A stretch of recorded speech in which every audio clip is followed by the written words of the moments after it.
Demain soir à 20h au Palace, un nouveau en France, du moins. Il s'agira de Klaus Nomi. C'est assez étonnant. L'homme venu d'ailleurs, l'extraterrestre. L'homme qui sous ses airs si fragiles abritait un génie qui en a scotché plus d'un. Aujourd'hui, je vous parle de Klaus Nomi. Imaginez un homme qui fait de l'opéra, du rock, de la pop, de l'électronique, de la cold wave et tout ça en même temps. Né au cœur d'une Allemagne qui peine à se relever de la Seconde Guerre mondiale, personne ne pouvait prédire que l'enfant qui chantait de l'opéra allait réinventer la scène new-yorkaise, fusionnant des genres de musique et devenant une créature mythique, mi-ange, mi-androïde. Aujourd'hui, on va faire remonter l'artiste sur scène. On rouvre le rideau à celui que certains appellent la 8e merveille du monde. Et on revient sur l'histoire fulgurante, tragique, mais surtout lumineuse de Klaus Nomi.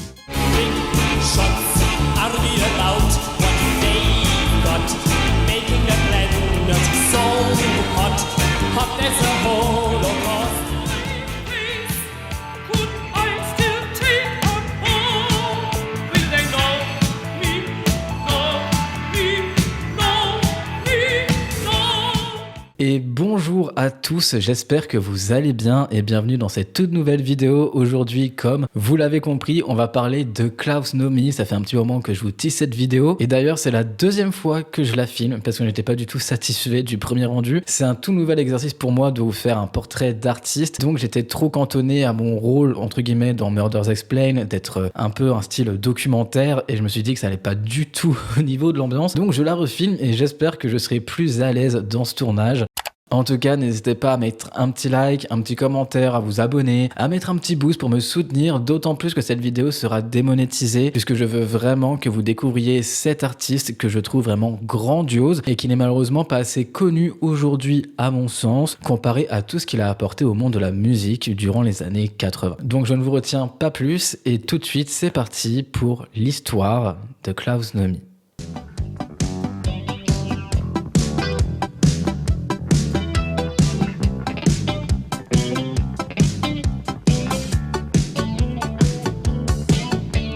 Alors avant de devenir cette figure iconique qu'on connaît aujourd'hui, Klaus était juste un gamin passionné.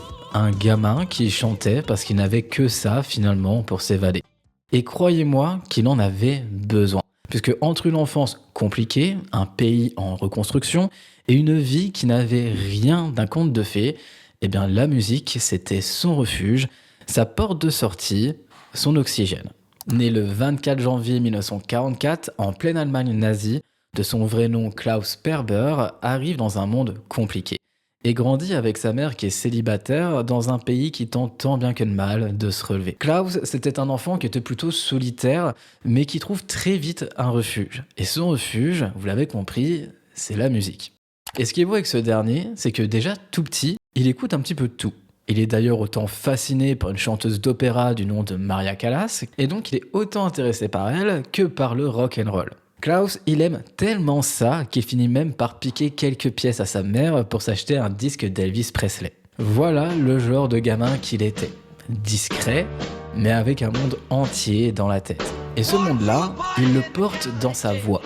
Une voix qui est complètement hors norme, capable de monter comme un soprano, puis de redescendre dans des graves impressionnants, presque militaires. Et avec ça, évidemment, Klaus rêve de devenir chanteur d'opéra.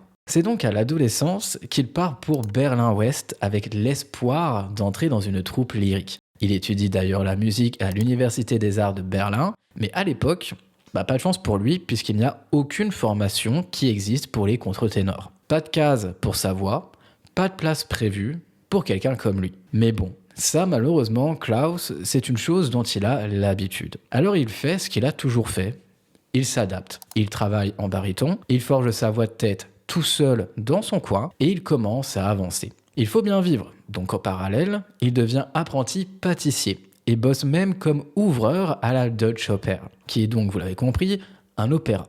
Et c'est là-bas que la magie opère vraiment.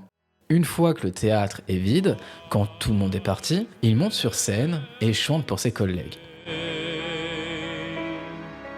Les grands airs, les grandes émotions. Dans un opéra qui est désert, où on n'entend que sa voix qui résonne, bien vous imaginez l'effet que ça faisait. Ils étaient tous bouche bée. En parallèle, il mène également une autre vie. Et oui, parce que Klaus, il aime faire beaucoup de choses. Et ce qu'il aime faire aussi, eh bien, c'est se produire sur la scène underground berlinoise. La nuit, il chante des airs d'opéra dans une discothèque gay sous le pseudo de Renata Castrata. Oui, un nom à la fois drôle, décalé et qui annonce tout de suite la couleur du futur Klaus Nomi. Entre la rigueur classique et la liberté totale de l'underground, Klaus se construit un style vraiment à part, une identité que personne ne peut copier. Puis, en 1972, Klaus est âgé de 28 ans. Et là, il décide de prendre un grand virage puisqu'il quitte l'Europe pour tenter sa chance aux États-Unis. Klaus est persuadé que ce n'est pas en Allemagne qu'il trouvera son public, que ce n'est pas ici qu'il pourra approcher son rêve. Et retenez bien ça, parce que la suite est quand même assez ironique. Lorsqu'il décide de quitter l'Europe pour le continent américain, il choisit bien évidemment de s'installer à New York, la ville où tout est possible. Mais pour Klaus, les débuts restent quand même assez compliqués. Vous en doutez, c'est un jeune Allemand, il parle mal l'anglais, son accent est très prononcé, personne ne le connaît, alors il enchaîne les petits boulots. Plongeur, pâtissier, tout ce qu'il peut finalement pour payer son loyer. La journée, il bosse. Et la nuit, Klaus Sperber devient Klaus Nomi. Le personnage se dessine petit à petit dans l'East Village.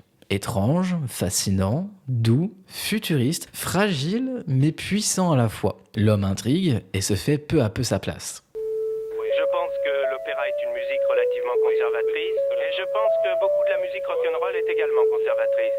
Et c'est pourquoi je cherche un lien pour réunir ces deux éléments.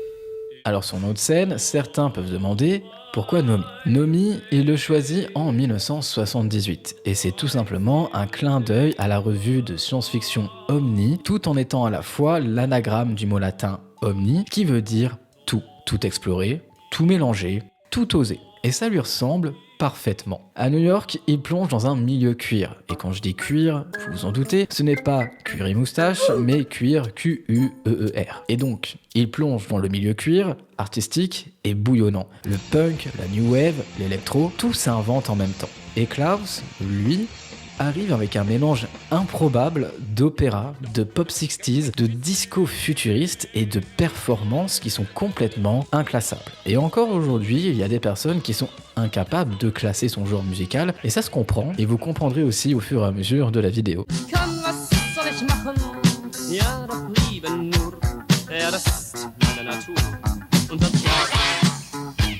Klaus joue dans l'ombre du théâtre Off-Broadway, décroche quelques petits rôles, dont une parodie de Wagner, et continue de façonner son personnage. Costume géométrique, maquillage théâtral, présence presque extraterrestre.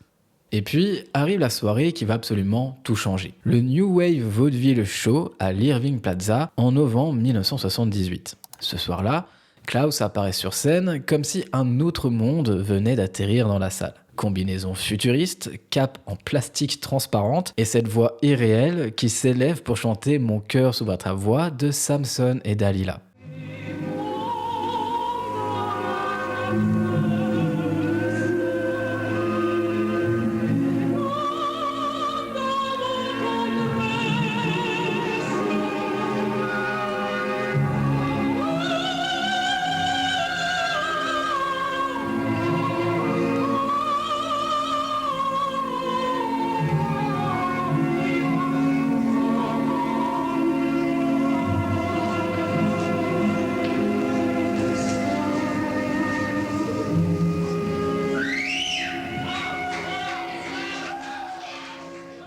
Le public, au début, il comprend pas vraiment ce qu'il voit.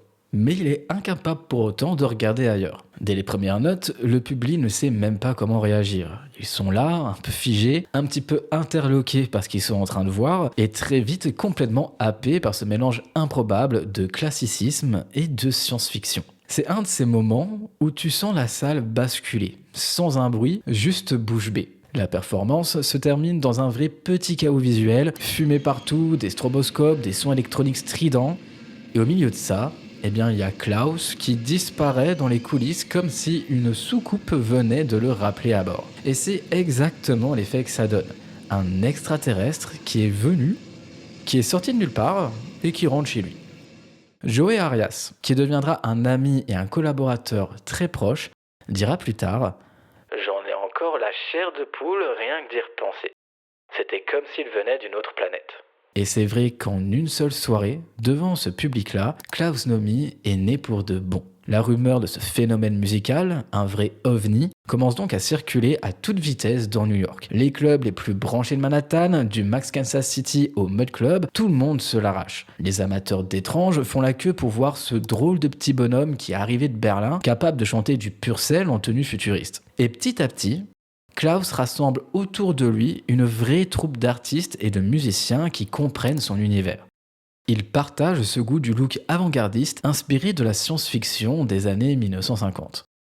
C'est à ce moment-là qu'il rencontre Christian Hoffman, qui est claviériste et auteur-compositeur avec qui il forme son premier groupe. Hoffman lui écrit d'ailleurs plusieurs titres originaux, comme Total Eclipse, The Nomi Song,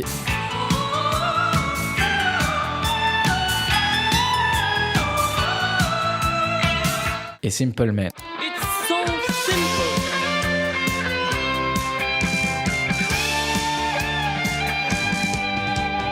Klaus attire aussi des figures de la scène new-yorkaise, notamment la chanteuse drague Joey Arias, la peinture Keith Haring, le provocateur John Sex ou encore le jeune Basquiat avec qui il aura même une brève liaison.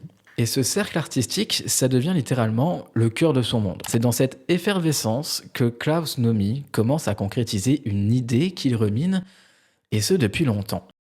Créer un spectacle complet, le Klaus Nomi Show, une performance où musique, visuel et mise en scène se mélangent afin de créer quelque chose de vraiment, vraiment spectaculaire, mais surtout unique. Et son image aussi, elle commence peu à peu à se fixer. Peau blanchie par un fond de teint blanc, des lèvres dessinées et noires, des cheveux coiffés en pointe en forme de M sur son front dégarni, des tenues extravagantes à mi-chemin entre futurisme et rétro. Tout est pensé au millimètre, tout est sculpté. Et quand on lui demande d'ailleurs pourquoi autant de maquillage, eh bien, il répond simplement qu'un homme sans maquillage, c'est comme un gâteau sans glaçage. Une phrase qui est malicieuse et qui en dit long sur sa vision de l'apparence comme un art et qui rappelle, sans s'en cacher, le pâtissier qu'il a été.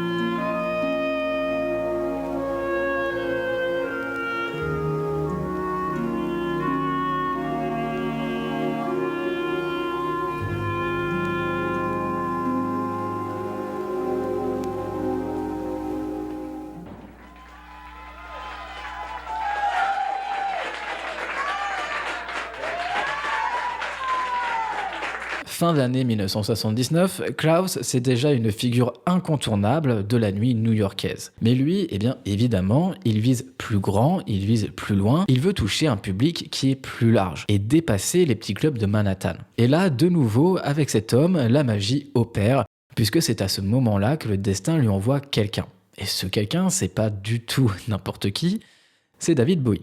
Oui, David Bowie. Ce dernier qui est toujours en quête d'inspiration nouvelle et qui entend parler de ce chanteur d'opéra New Wave qui se produit dans l'East Village. Un soir, au Mud Club, il rencontre Klaus Nomi et Joey Arias. Intrigué par ces deux artistes complètement hors normes, il les invite sur le champ à participer à sa prochaine prestation télévisée, rien de moins que le plateau du Saturday Night Live. Le 15 décembre 1979, Klaus et Joey accompagnent donc David Bowie, c'est complètement fou, en tant que choriste et danseur pour 3 titres joués en direct de cette émission culte de NBC. Ce soir-là, David Bowie apparaît dans un costume complètement fou, une sorte de marionnette dadaïste enfermée dans un énorme tuxedo cubiste inspiré des années 30. D'ailleurs, comme vous le voyez dans les images, le costume est tellement lourd et rigide que David Bowie ne peut même plus bouger. Klaus et Joey doivent littéralement le transporter comme un mannequin. Et derrière lui, on aperçoit la silhouette de Klaus Nomi qui marque les esprits. Visage blafard, très anguleux, voix de fausset qui traverse tout, devant des millions de téléspectateurs, il a l'air de venir d'une autre planète. Et pour Klaus, Cette apparition nationale aux côtés de son idole, c'est quand même fou, je vous rappelle c'est David Bowie, devait être son tremplin vers la célébrité. C'est ce que tout le monde s'imagine d'ailleurs. Et pourtant, il ne devient pas une star mondiale immédiatement. Mais il y gagne quand même quelque chose d'essentiel, son costume emblématique. Fasciné par le tuxedo plastique géométrique de Bowie lors de sa représentation, il s'en fait faire une plus accessible.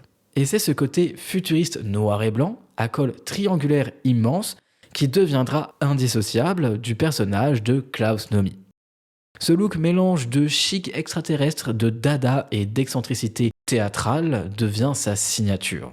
Et désormais, on peut le dire, la créature Klaus Nomi est prête à toucher un public plus large.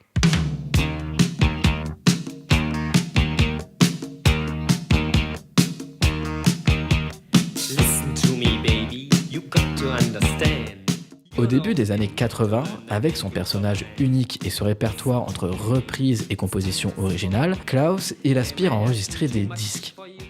Mais malheureusement, là c'est vraiment pas de chance, puisque même avec son succès new-yorkais, ainsi que ses apparitions télévisées qui sont quand même marquantes, les labels américains, ils hésitent encore, le trouvant sans doute un petit peu trop extravagant pour le grand public. Et c'est finalement, et c'est donc là l'ironie du sort, en Europe que la chance se présente. En 1980, le producteur Miles Copeland, manager du groupe Police, l'invite à participer au film-concert Urgh! A Music War. Ce film met en avant la scène New Wave internationale. Et pour séduire un label, Klaus accepte de reformer un nouveau groupe plus conventionnel, laissant temporairement de côté son équipe habituelle. Et ça fonctionne, puisque la filiale RCA France le signe. Il enregistre alors son premier album éponyme, sorti en 1981. On y retrouve des reprises décalées de standards pop comme Lightning Strike, Listen to me, baby, you got to understand. You're old enough to learn the makings of a man. Listen to me, baby, it's time to settle down. Am I asking too much for you to stick around? Every boy wants a girl he can trust to the very end. Baby, that's you, won't you stay? But till then, when I see lips begging to be kissed, I can't stop. I can't stop myself.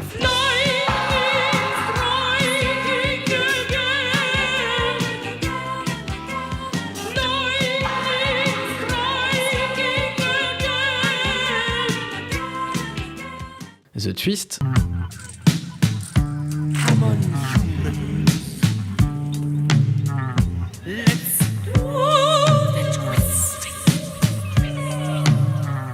ou encore Falling in Love, mais aussi des airs classiques revisités et plusieurs titres originaux écrits spécialement pour lui. Don't hold me. Don't tie me down, 'cause I never stay. And don't tell me what to say. Don't tell me what to do. Just let me be myself. That's all I ask of you. I'm young, and I like to be young. I'm free, and I like to be free. To live my life the way I want. To say and do whatever I please.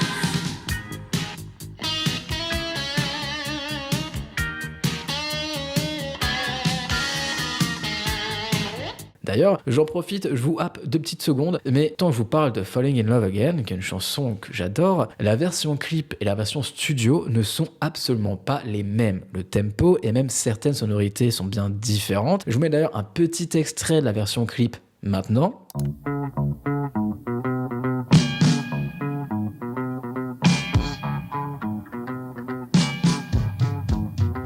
Falling in love again, never wanted to. What am I to do? Can't help it. Love's always been my game, played as I may. I was made that way, can't help it. They cluster to me like moths around the flame. But if their wings burn, I know I'm not to blame. Falling in love again, never wanted to. What am I to do? can't help it. Et voici un extrait de la version single que vous avez déjà pu entendre un petit peu plus tôt et que vous retrouverez si vous tapez cette chanson, notamment sur Spotify, Deezer et autres plateformes de streaming.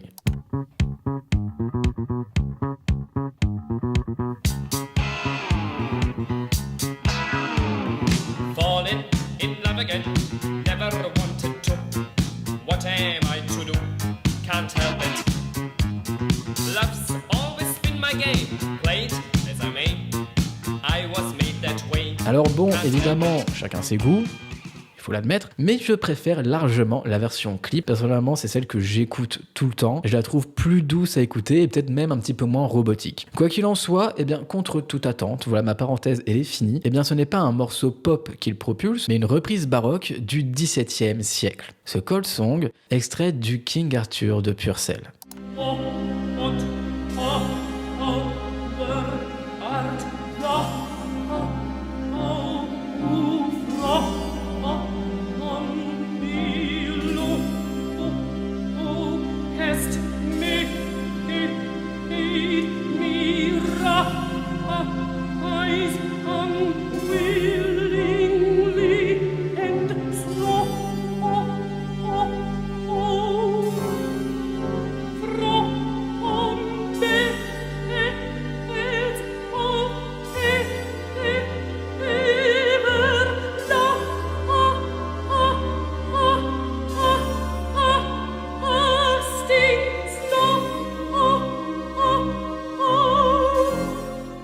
Sorti en single, le titre devient un vrai tube en Europe. Le public est littéralement hypnotisé par cette interprétation glaciale, majestueuse, où la voix de Klaus semble venir d'un autre monde. Sur l'album, ce sont d'ailleurs les titres classiques, notamment The Cold Song, qui séduisent le plus les auditeurs, bien plus que les morceaux pop ou encore rock. Même la maison de disques en est surprise. Quoi qu'il en soit, grâce à The Cold Song, Klaus Nomi atteint enfin un succès international, particulièrement en France, et oui, c'est étonnant, où son originalité touche autant la scène New Wave que le grand public. Klaus devient alors une véritable sensation médiatique en Europe et multiplie les passages télé, les interviews, les articles de presse. Bref, ce chanteur lyrique New Wave à l'allure de clown spatial fascine tout le monde. À l'automne 1981, il donne son premier concert en France, à Bordeaux. Demain soir à 20h au Palace, un nouveau en France, du moins. Il s'agira de Klaus Nomi. C'est assez étonnant. Regardez. Je suis amateur de musique classique et j'ai trouvé que c'était très bien. Je suis peut-être beau public, je me suis laissé surprendre, mais c'est vraiment merveilleux. Tout à fait surprise, mais du bon côté. Bon, très très surpris, oui, mais génial. C'est irréel, c'était fabuleux. Moi, le passé, c'était vachement bien. Ouais, c'était super, hein. Démentiel. Je pense que l'opéra est une musique relativement conservatrice. Et je pense que beaucoup de la musique rock'n'roll est également conservatrice. Et c'est pourquoi je cherche un lien pour réunir ces deux éléments. Il joue ensuite au Palace de Fabrice Emmer à Paris le 19 novembre 1981, devant une salle qui est captivée. L'Europe l'adopte immédiatement. Lui qui chantait autrefois dans de petits clubs new-yorkais se retrouve d'un coup propulsé au rang de star, comme avant lui une autre allemande excentrique, Nina Hagen. Et si vous ne savez pas qui est Nina Hagen, elle fait ça. Offenes Fenster präsentiert Spatzenwolken, Himmel flattern, Wind bläst, meine Nase friert und paar Auspuffrohre knattern nach. En 1982, il apparaît dans plusieurs émissions de télévision. It's a lime tart. Separate the white from the it's very delicious. Dont une interview française où son look et son attitude marquent profondément les esprits. Elvis Presley. C'est mon père spirituel et, comme vous le savez peut-être déjà, Maria Callas est ma mère spirituelle.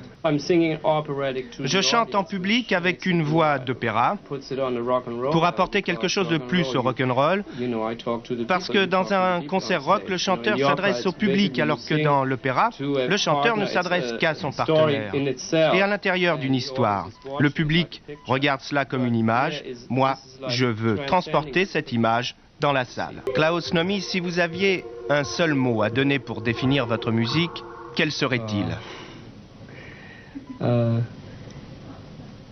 L-O-V-E. Love, amour. Because it's a gift. Parce que c'est une offrande. And you only make a gift when Et on donne quelque chose que quand on le ressent profondément. Partout, l'OVNI Klaus Nomi intrigue. Rocker, amateur de musique classique, clubbeur gay, grand public, tout le monde est fasciné par ce personnage théâtral à la voix d'un autre monde.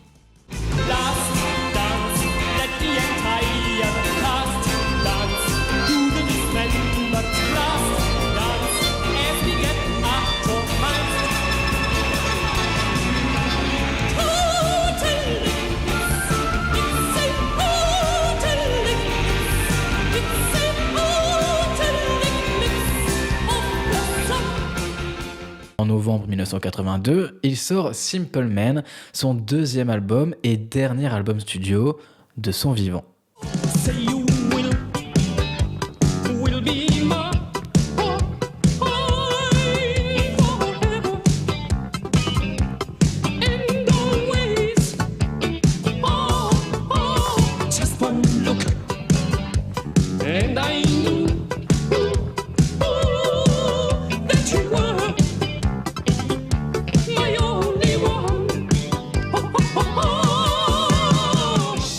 Klaus y pousse plus loin encore son mélange de genres, un air de Downland de la Renaissance, un choral baroque tiré de Didon et Aîné, des fantasy pop comme Ding Dong The Witch is Dead du Magicien d'Oz et même une chanson disco futuriste, EQ Rock.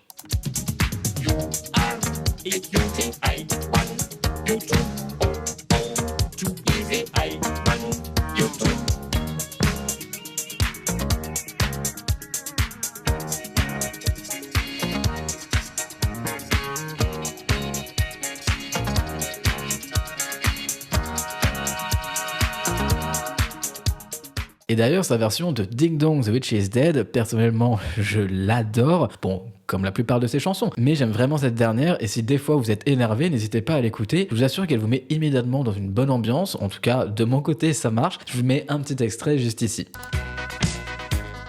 Ding dong, the witch is dead. The wicked witch. Ding dong, the wicked witch is dead. Wake up, you sleepy heads. Wrap your eyes, get out of bed. Ding dong, the wicked witch is dead. She's moving, it's moving, moving, moving, moving. Oh, so let's all off and sing. Then ring the bells now, hi ho, the merry o. Sing it high, sing it low. Let them know the wicked witch is dead.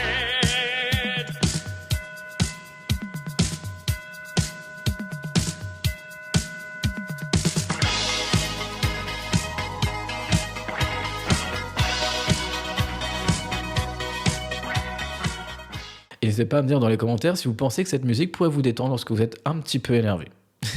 Mais au-delà de Ding Dong The Witch is Dead, il y a également un titre phare, Simple Man, écrit par Christian Hoffman, qui ressemble presque à un aveu. Klaus y affirme que malgré tout ce qui l'entoure, malgré ce personnage venu d'ailleurs, il reste au fond un homme simple. Et d'ailleurs, je peux vous redire la phrase parce que je connais ces paroles par cœur. C'est pas pour me la péter, mais...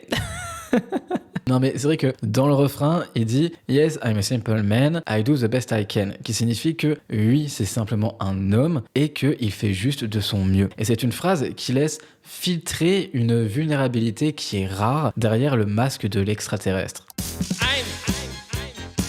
I'm just a simple man. I have to do the simple things that a simple man can. You are holding out your hand. You want to know the simple things in my simple plan. And I know there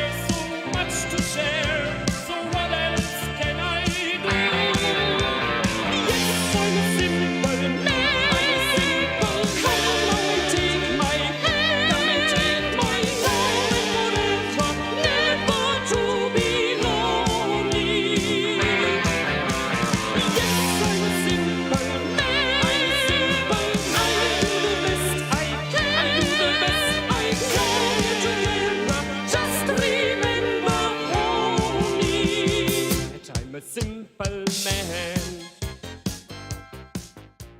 Et c'est justement ce contraste, ce cœur sincère sous une apparence ultra sophistiquée qui touche si profondément le public. Parmi les nombreuses performances de Klaus Nomi, l'une restera gravée dans les mémoires comme son chant du cygne déchirant, The Cold Song. Cet aria de Purcell, également connu sous le nom de The Cold Genius, correspondait parfaitement à Klaus, tant par son registre de contre-ténor que par son thème tragique. Et là, je vous fais une petite leçon d'histoire. Dans l'opéra King Arthur, qui date de 1691, le personnage du génie du froid se réveille transi et chante son refus de revenir à la vie dans un monde glacé. En 1982, Klaus Nomi a fait de ce morceau baroque son cheval de bataille sur scène, notamment lors de ce qui sera sa dernière apparition publique, juste avant sa mort. Oui, parce que Klaus Nomi va mourir, et il va mourir très jeune, à l'âge seulement de 39 ans. Mais avant de parler de sa mort, on va parler de ce qu'il y a quand même un petit peu avant. Malgré l'avancée de sa maladie, une terrible maladie dont on parlera plus tard, Klaus insiste pour pouvoir faire une petite tournée européenne vers la fin de l'année. En décembre 82, lors d'un concert Classic Rock Night à Munich, non loin de sa Bavière natale, il interprète The Cold Song avec une intensité inouïe. D'ailleurs, à chaque fois que je vous ai passé Cold Song durant cette vidéo, notamment avec cette image-là que vous voyez à l'écran, c'est sa dernière représentation qu'il a fait donc à la Classic Rock Night à Munich. Vêtu d'un costume d'époque baroque avec une collerette haute pour dissimuler les lésions de Capozzi qui marbraient sa peau, il a donné corps au génie du froid comme si sa propre vie en dépendait. Chaque parole du génie qui réclamait de retourner à la mort a tragiquement résonné pour Klaus Nomi lui-même. Le public est en état de choc devant la beauté funèbre de cette performance, l'une des plus mémorables de l'histoire de l'opéra selon certains critiques. Ouais, c'est quand même énorme. Beaucoup ne comprennent qu'après coup que Klaus Nomi savait déjà qu'il était en train de mourir du sida lorsqu'il a chanté The Cold Song ce soir-là, ce qui confère une poignée de sincérité déchirante à son interprétation. Klaus Nomi a littéralement fait de sa mort une œuvre d'art scénique, une performance glaciale d'un homme qui, tel le génie qu'il incarnait, retournait inexorablement vers la nuit éternelle.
En 82, toujours, alors que sa notoriété explose, Klaus Nomi est confronté à une réalité bien plus sombre.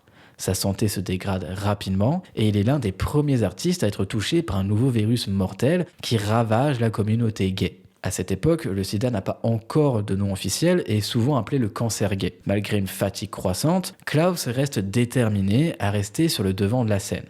Il multiplie les concerts et les apparitions en 1981 et 1982, conscient malheureusement que ses jours sont comptés et repoussant ses limites physiques.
Ses proches le voient clairement maigrir à vue d'œil. Et pour tenir lors de ses dernières tournées, Klaus doit recevoir des injections de fortifiants en coulisses tant il est éprouvé physiquement. Clairement, il n'a plus la force de faire ce qu'il fait. Il n'a plus la force de monter sur scène, de chanter sur scène, mais il le fait parce que j'imagine que dans le chemin de la mort, rien ni personne ne pouvait mieux l'accompagner que sa musique. I often stop and wonder why I appeal to them. So many times I blunder in love and out again. They offer me devotion. I like it, I confess. When I reflect emotion, there's no need to guess.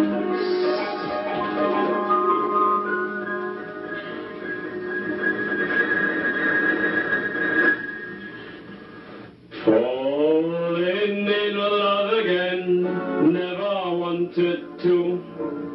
What am I to do?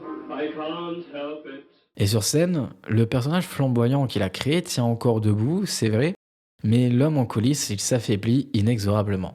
Au printemps 83, Klaus Nomi apprend avec effroi qu'il a atteint du sida et que son système immunitaire est en ruine. Il est admis à l'hôpital Sloan Kettering de New York en service des maladies infectieuses. Évidemment, vous en doutez, à l'époque, l'ignorance entourant le virus engendre une peur panique. La plupart de ses amis, qui sont terrifiés à l'idée d'une contagion par simple contact, n'osent plus lui rendre visite. Klaus, tragiquement, se retrouve alors seul dans sa chambre d'hôpital, isolé comme un pestiféré des temps modernes, ce qui le blesse profondément. Et il y a de quoi. Quelques proches courageux lui rendent néanmoins visite, prenant toutes les précautions nécessaires en mettant des masques et des gants, comme le photographe Michel Asband qui immortalise un Klaus affaibli, tentant encore un sourire derrière son maquillage. Son ami Joey Arias, qui est dévasté, reste à ses côtés et s'occupe de ses dernières volontés. Malgré la gravité de son état, Klaus conserve une part d'espoir naïf et continue de rêver d'opéra. Il avait même envisagé de revenir à ses premiers amours, la musique classique, et de ne chanter que du Purcell ou du Handel, en costume baroque une fois rétabli. Mais malheureusement, ce rêve ne va jamais se réaliser. Puisque le 6 août 1983, Klaus Nomi, de son vrai nom Klaus Perber, figure emblématique de la scène artistique new-yorkaise, s'éteint à l'âge de 39 ans des suites du sida.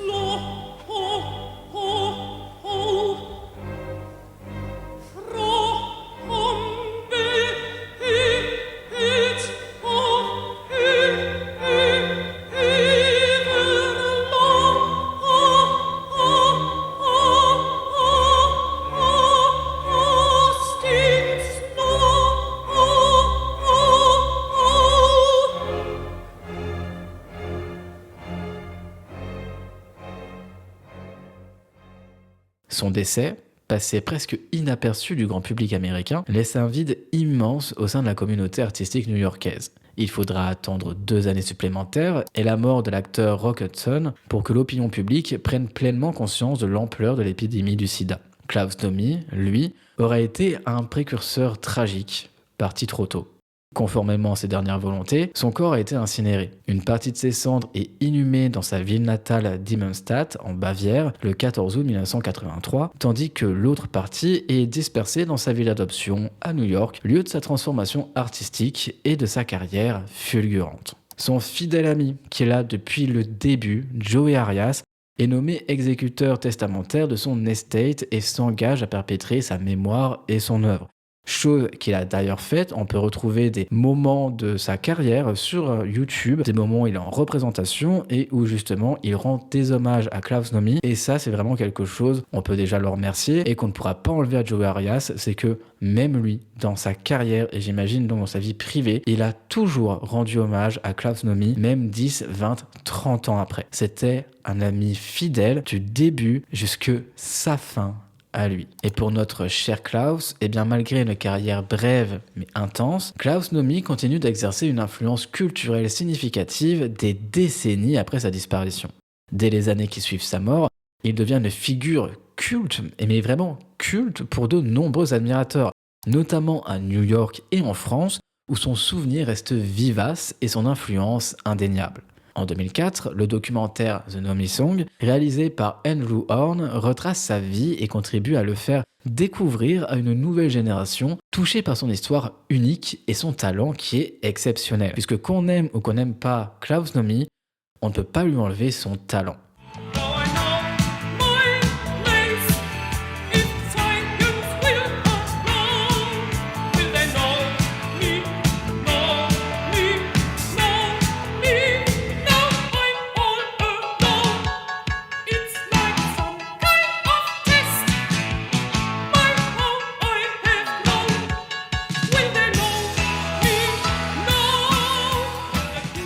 Des rééditions de ses albums sont publiées, permettant à un public plus large d'apprécier sa musique et son style incomparable. En 2023, 40 ans après sa disparition, un coffret collector de ses disques vinyles est sorti pour célébrer son œuvre et son héritage musical, témoignant de l'impact durable de Klaus Nomi sur la scène artistique contemporaine. Et d'ailleurs, il y a eu un album remix par des DJ qui a été fait en 2002 ou 2023, que je vous mets juste ici, qui, toutes les chansons, à mon sens, ne sont pas bonnes à prendre. Enfin, je ne les aime pas toutes, c'est mieux dit comme ça. Je n'aime pas tous les remixes, mais certaines se laissent écouter, notamment celle-ci.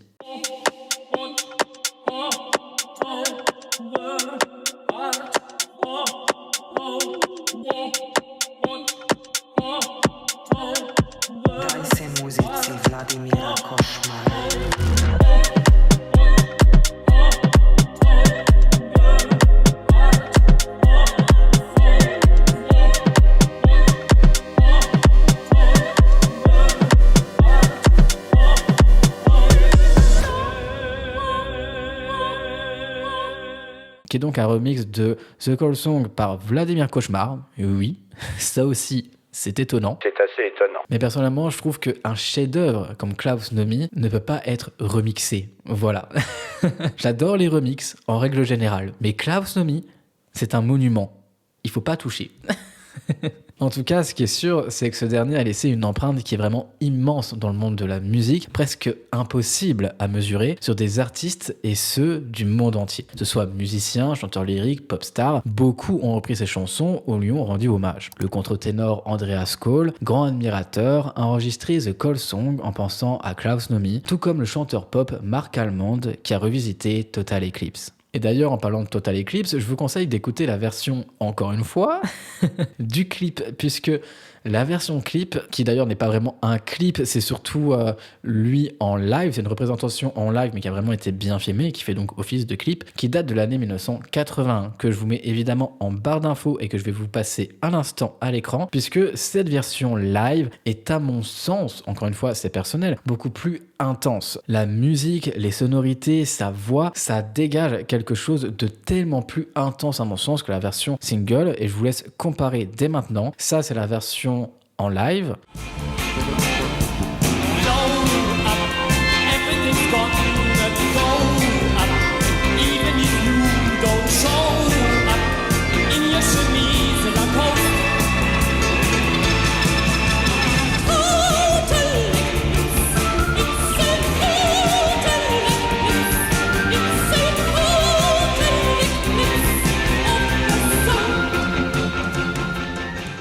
Et ça, c'est la version du single.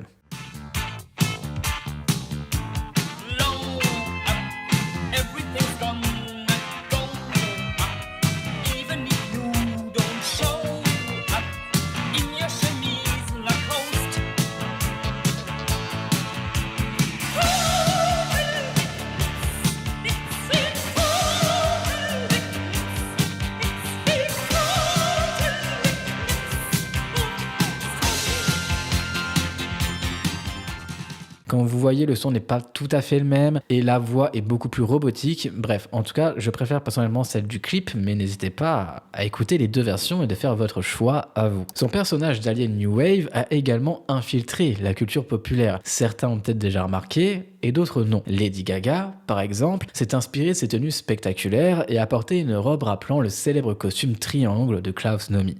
Madonna aussi aurait pioché dans son univers visuel pour son tout premier album. Même le groupe de métal Rammstein lui rend hommage dans l'un de ses clips où Till Lindemann apparaît maquillé à la Klaus Nomi. Au cinéma, le réalisateur Maurice Pialat a utilisé par 2 fois la version de The Cold Song de Klaus Nomi dans son film À nos amours, qui date de 83, comme un écho venu d'outre-tombe. Et Klaus apparaît même comme personnage de fiction, notamment dans la série animée The Venture Bro, où il est imaginé en garde du corps à la voix mortelle d'un Bowie extraterrestre. Klaus Nomi a ouvert la voie à quelque chose de rare, l'idée d'un artiste total, qui refuse les boîtes, les catégories et les conventions. Inclassable de son vivant, il est aujourd'hui reconnu comme l'un des précurseurs de la scène queer et avant-gardiste, mêlant musique, performance, art visuel, esthétique drague et identité pop. Son personnage, à la fois chanteur d'opéra, pop star, drague et homme de la rue, a montré que la différence pouvait être une force créative incroyable. Et d'ailleurs, son petit accent allemand quand il chante certaines chansons en anglais donne vraiment un petit plus, ce qui rend d'ailleurs ses musiques impossibles à reprendre puisque personne n'aura l'accent qu'il a. Il demeure l'une des figures les plus originales de la musique du XXe siècle. Et en quelques années seulement, ce Simple Man venu d'une petite ville d'Allemagne a touché un public qui l'admire encore plus pour son unicité. 40 ans plus tard, sa voix d'alien continue de résonner, son souvenir vivant, son influence intacte. Klaus Nomi voulait qu'on ne l'oublie jamais, et clairement, son souhait a été exaucé. Dans les dernières images que l'on garde de lui, Klaus est immobile, enveloppé dans son costume en vinyle noir et blanc. Son visage est pâle, ses yeux immenses. Et quand on entend sa voix aujourd'hui, il y a toujours ce petit quelque chose, une impression presque mystique, comme c'est à travers la musique, et il continuait de nous parler. Il disait tout le temps « je reviens d'un autre monde », et peut-être que finalement, eh bien il y est simplement retourné. Shall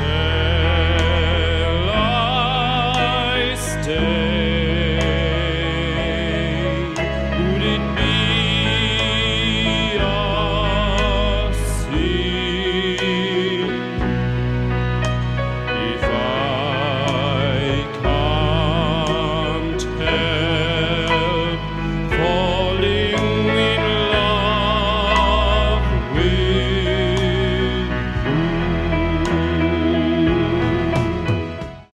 C'était donc l'histoire de Klaus Nomi et j'espère que les petits moments que j'ai pu vous faire passer et que ma façon de vous faire découvrir cet artiste vous a donné envie d'en savoir un petit peu plus sur sa personne, d'aller pourquoi pas écouter des interviews, mais surtout et avant tout d'aller écouter sa musique. Je sais que ce type de musique ne plaira pas forcément à tout le monde, mais bon, d'un côté je me dis que c'est quand même tellement varié et riche qu'il y a quand même pas mal de chances que ça plaise à plus d'un d'entre vous. Il chante de l'opéra, il y a un peu de rock, un peu d'électro, il y a tout à la fois. Donc voilà, je trouve ça vraiment très riche musicalement et je tenais à vous en parler parce que dans ma vie, de mon vivant, je n'ai rencontré que 2 personnes en vrai, voilà, dans la vraie vie et pas sur les réseaux sociaux, qui connaissaient Klaus Nomi. Il y avait ma mère qui me l'a présenté, et également la dame du CDI avec qui j'en avais parlé quand j'en avais 12 ans, qui elle-même était très étonnée de rencontrer quelqu'un qui connaissait Klaus Nomi, surtout en plus de mon âge à l'époque, et on était contents tous les deux, voilà, on était contents tous les deux.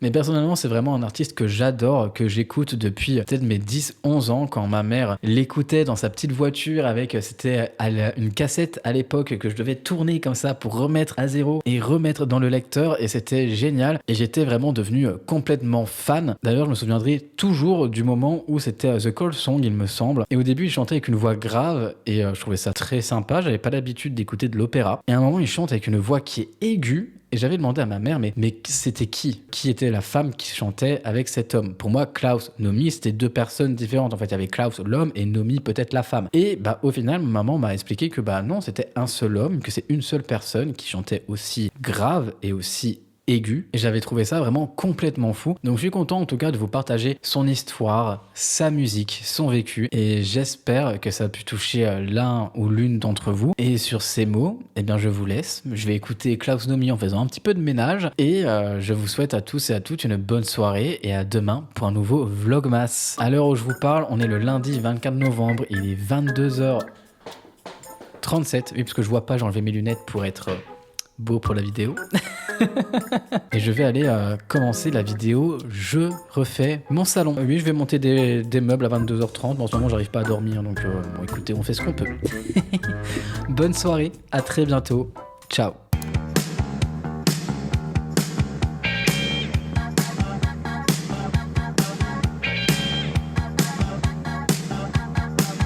So I told you about the total eclipse now, but still it caught you unaware. But I'm telling you, hold